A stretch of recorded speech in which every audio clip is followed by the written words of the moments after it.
Danieliau, klientai kreipėsi, kad gavo paveldėjimo žemės sklypą su preliminariais matavimais.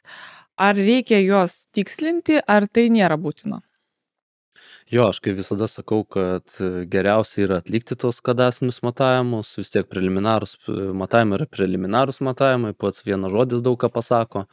E, Dažnai irgi čia tokio sulaukiau skambučio, sako, kaip ir irgi turiu sklypą ant preliminarių matavimų, sako, nežinau, čia reikia man tos daryti matavimus, nereikia.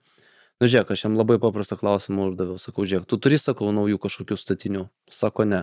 Sako, prieš tai pas tau visi užregistruoti statiniai. Sako, taip, užregistruoti. Sakau, tu ruošiesi tvarkyti kažkokį ten paveldėjimą, kažkam perduoti turtą. Sako, ne, nesiruošiu. Sakau, tvoras kaip ir užsitvėręs? Sako, užsitvėręs. Sako, kaimynai pas tavo ten aplinkui matuoti? Sako, matuoti.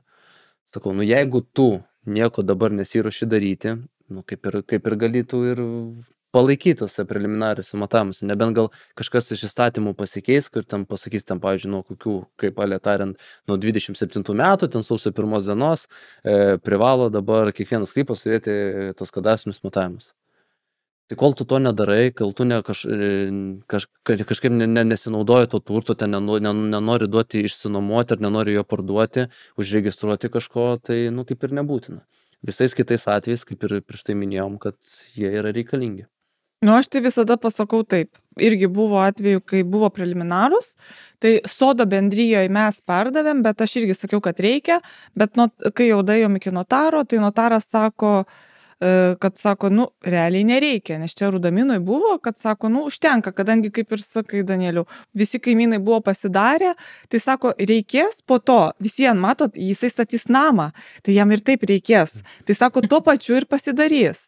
Tai mes va taip pardavėm, bet čia, sakau, su notaro leidimu, kad viskas tvarkoj galima, o visais kitais atvejais, nu, reikia, čia yra, nu, tvarkingi dokumentai, nes preliminarus, nu, tai kaip irgi, nu, preliminarus gali būti truputį didesnis, truputį mažesnis tas sklypas, jeigu ten kaimynai apsistatė ar kažką. Tai aš irgi už tai, kad... Nu, tai čia kaip ir prieš tai mes kalbėjome, kad, pavyzdžiui, jeigu nueina jau iki notaro ir tugi neparašysi, kad, pavyzdžiui, aš noriu ten parduoti 6 arus, o pasidarius matavimus man ten lieka, pavyzdžiui, 5 arai ir ten 85 kvadratai. Tai gaunasi, žmogus, jeigu nusipirkau prieš tai preliminariais, tai, nu, kur jo tada 15 kvadratų dingo ir gausi, kad permokės. Bet čia va tame ir yra rizika, kad tu su preliminariais, aš irgi sakau, kad čia gali, nu, aš bent jau įspėju, kad gali truputį sviruoti, didesnė ir mažesnė, čia kaip pasiseks, bet jeigu padaryt matavimus konkrečius, jau užregistruoji, tai tu ir matai, perki 10 arų ar 8, nu. O kai yra preliminarus, tai yra preliminarus. Ir kad atitinka tos realybės, kad gaunasi jūs perkat tai, ką jūs matote ir kas iš tikrųjų atitinka visų dokumentų.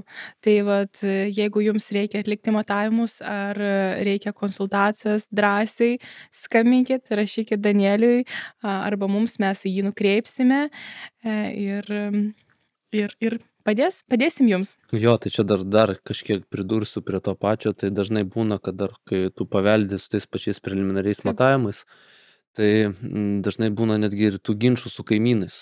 Nu, kaip ir tada minėjau, vat, kokia ten močiutė turi kaimynę, kuri ten 30 metų kokias bulves augino ten ant tavo žemės ir tu vėliau, nu, kaip ir paveldita ir sakai, nu, vat, norėčiau ten pasidaryti tos kadastrinius matavimus, pradeda darytis tos kadastrinius matavimus ir ateina tokia, sakau, babuška, kuri sako, nu, tu aš tau vaikelį parodysiu, sako, kur aš čia tas bulves auginau. Nu, tai vat, ir nuo šito ir prasideda. Tai vat, visada, bet kokiu atveju šiaip rekomenduoju visiems ir jum, kada jeigu turėsit kokį ateityje žemės sklypų su preliminariais matavimus ir taip pat ir žiūrovam, tai geriau visada pasidarykite. Tai vat, užbaigiam laidą tuom, kad tikrai rekomenduojame tvarkingus dokumentus turėti, tai pasidaryti preliminarius, pakeisti, ta prasme, tas preliminarius matavimus į tikslius, o visais klausimais jums gali padėti Danielius.